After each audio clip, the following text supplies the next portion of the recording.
Hey, good afternoon, everyone. Chris Mcleod. I'm a solutions architect on the Provis team at NVIDIA. I'm going to be talking about NVIDIA's Omniverse platform.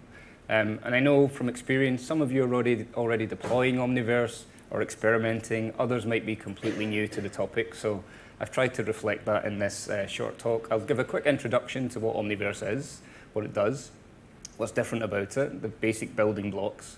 And then we'll look at some of the more advanced features and new features and tools and functionality and applications that are available as we move through. So the first here is just setting the scene a little bit, and I'm sure you all understand the complexities of 3D design. It's something that you're doing on a daily basis. And these are general challenges that we see across industry. The AEC industry is no different. So when you're working in large teams, maybe you're geographically split, especially over the last couple of years with the pandemic, everyone's at home and so on. You're sending files back and forth over the network. It can be difficult to maintain a single source of truth. Then typically those teams are working with different tools. So you can see a selection of Autodesk tools and Unreal Engine and Revit and SketchUp and so on, Rhino. As you move data through a 3D pipeline, it can be difficult to maintain the integrity of the information. You may have to decimate a model. Maybe your materials don't flow through those different tools. And then the complexity of these applications is changing and it's becoming more demanding. So we're seeing more intensive compute applications, the demand for ray tracing, the demand for AI. And so these are all general challenges that we see every day. And Omniverse aims to address all of them, not by changing the applications, but by changing the way we use them, essentially. So Omniverse is represented in the center here with the sphere. Right at the heart of that is something called a nucleus server. On the left-hand side, that's representing the applications that you're using today. So that's your Unreal Engine, it's Revit, Rhino, Max, SketchUp, whatever, 3ds Max. The first thing we're doing is converting to a unified file format. So represented there, you might see USD, if you can make it out on the slide. This initially came from the media and entertainment space. It was developed by Pixar of Toy Story and Monsters, Inc. fame and so on. And so they were trying to solve the same problem of moving data through a 3D pipeline. So when they have their animation team and their lighting team and rigging team and so on, working in different tools, they developed USD as a way to interrupt between those tools, and then they open sourced their work. So we've taken USD and we're applying it to different types of industries. So you're working in the tools that you're working in today, we convert to USD, and then we combine that in the Omniverse in the server. So if you stopped at that point, then you've built a cool collaboration tool, and you've kind of solved that interrupt problem. But where things get really interesting is that we then inject all of NVIDIA's technologies into that same shared space. So all the work we do with ray tracing and AI and realistic materials, real-time rendering, physics, we inject it all into this same shared virtual world that we're building, and then we bring that data to life. We then render it out in real time. So we've built a renderer called the RTX renderer, which is ray tracing everything, producing beautiful real-time imagery. And then we give the end user a way to portal into that world. So whether you're on a workstation or a mobile workstation or a virtual machine, or you've got a VR headset, or you've got a tablet and you're doing an AR experience, you can consume that data and work with that data while you're still linked to all of those applications. And I'll show a quick video which will explain what I mean by that. So here we've got Unreal Engine on the top left-hand side. Then you've got Substance Painter in the middle there, so doing some brickwork. And then another designer is working in Maya. They could be in different locations, so London, New York, Amsterdam, wherever. All of them are working in the tools that they know, and then they're sending the changes into the Omniverse server that's been converted to USD, and then combined, and then we render out that result. So the image that you see on the right-hand side is the input from UE4 and Substance and Maya, all being combined and rendered at the same time. So if you think what that means for your design and visualization teams, the design team can now create beautiful visuals in real time. There's no, I make a change, I send my changes to the Viz team and I wait for the render to come back. And on the flip side, the Viz team have always got access to the latest design. So they can experiment with lighting while you're still working in Revit, for example. So it's introducing a new way of working with the tools that you already know. So this is the kind of breakdown of the 5 what we call foundational components of the platform. I'll quickly introduce each of these. So Nucleus is at the heart of the Omniverse server. It's the collaboration engine. It's where we store your USD files. It's what the users connect to set up that collaboration session. A connector is the way of bringing data into the Nucleus server. So we have plugins for some applications, and there's other ways of bringing data in as well. Kit is the underlying development framework. So we've built a platform, not an application that's suited to a very particular task. And that entire development environment is available to you. So if you wanted to, you could go and build your own custom apps on top of the development environment. Everything is accessible, modular, and extensible via Python. Then we have the simulation stack. So we have some simulation SDKs, which are integrated into the platform as standard. We can also go out to CFD tools and more advanced simulation tools and bring those into the visualization to augment them. And then we have the RTX renderer, which I mentioned is a renderer which has been built from the ground up to take advantage of the RTX technology. It's scalable, designed to be ultra fast and ultra scalable. So looking at some of the new features and changes and applications which are available. So the least sexy one, first of all, Omniverse Nucleus gets a bunch of new features for managing read-write access, for kind of creating read-only users, running reports on those users, making it easier for IT to manage the server. And we can also manage multiple different servers within the same application, which is called Navigator.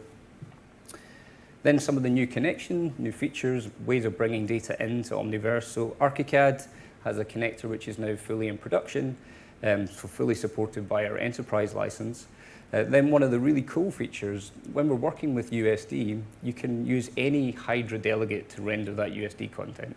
So the RTX renderer is a Hydra delegate, but we can plug in any Hydra delegate into the viewport. So what that means is, and you might be able to make out the drop-down list there, you can switch between the different RTX modes, which are built for quality or speed. You can switch to Iray, if you want to do some spectral rendering, or you can switch to any other Hydra delegate. So you'll see we have Pixar Storm, we have Cycles from Blender, that might be Chaos, it might be Arnold, Redshift. Whatever the renderer is that works for your job, you can just switch to it directly in the viewport. So maybe you iterate on the RTX renderer and then you switch to something else for final frame. So really cool way of working with mixing different renderers.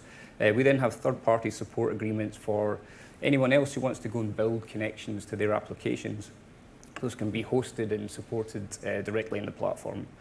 So this is a kind of list of the current ecosystem of connectors, which is expanding all the time. I'm not going to go through all of that. You'll be happy to hear, but just a breakdown of what's generally available, what's in beta. We also announced a bunch of new CAD converters at the bottom of the list there. What I want to show you now is a couple of examples working with our ParaView connector. So this is a really great way of bringing simulation data into the visualization and combining those together. So this is actually an example from KPF.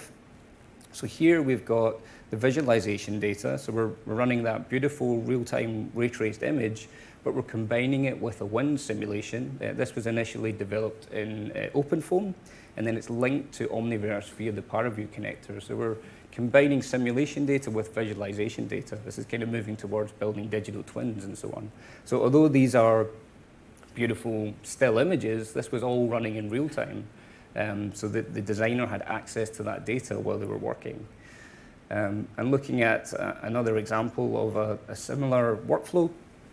So this is an in-house demonstration that we've built. This demo pack is available for anyone to use and download. It's our AEC demo pack. So here we're connecting to SimScale. We're initially showing textured false color results on surface.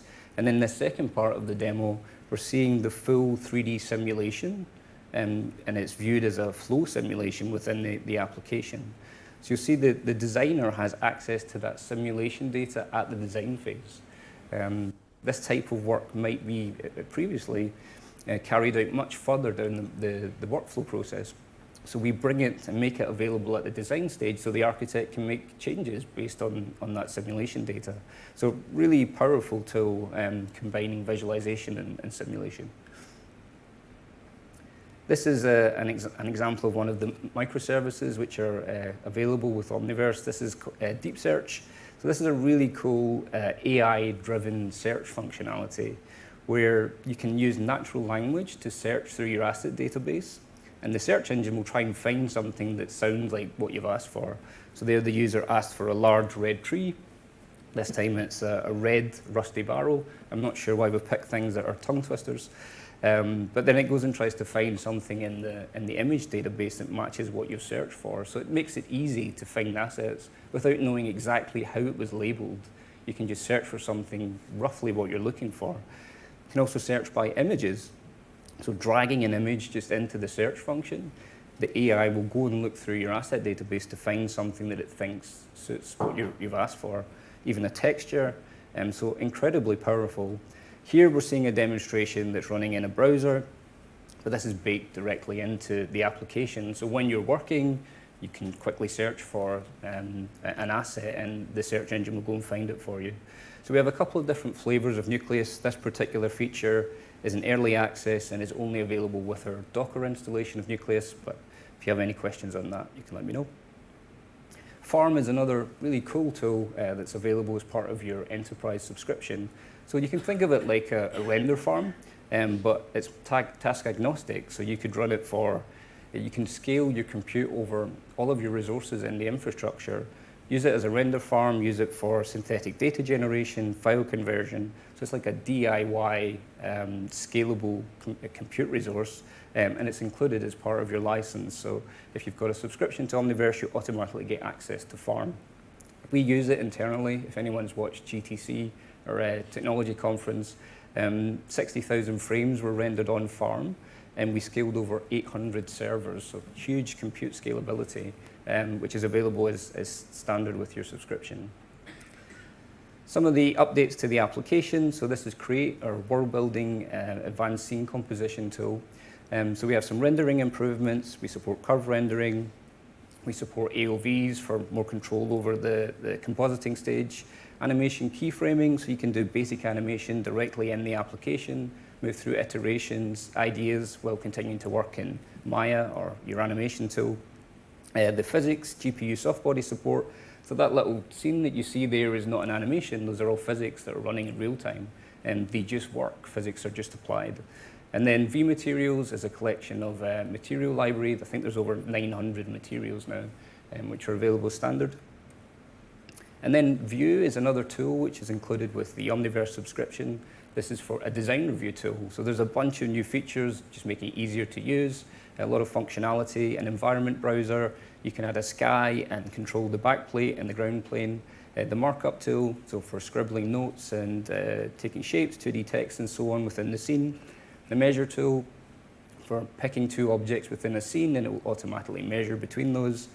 Waypoints is a really cool way of presenting your work. So you can capture where the camera position is and your render settings and the sun position, and then play it back. So it's almost like a 3D presentation for a client, for example. The teleport tool, anyone who's used VR will recognize this type of way of navigating through a scene. You can just point and click. That will snap to an object, so you can quickly jump on top of a building, for example. The turntable, kind of 360 lighting, an asset will spin on the turntable. So those are all included as standard and pretty easy to use. Now this is really cool. So we've got an XR application, which is now fully available in production. So this is fully ray traced XR, which is a first. So we've got an AR application for streaming to a tablet, so like a virtual camera or for presenting on, say, an iPad. And then a world's first, we have ray traced VR.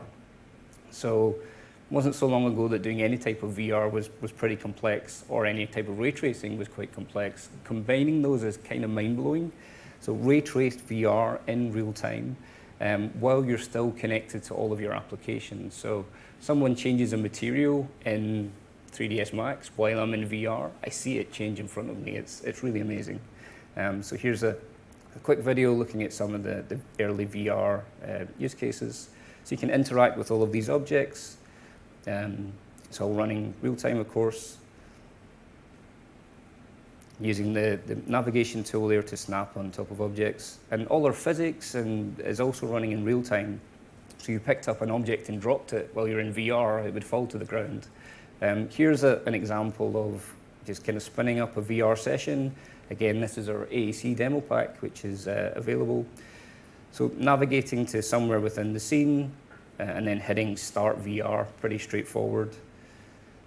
And then you're directly into a VR experience. So some tooltips on the controllers themselves.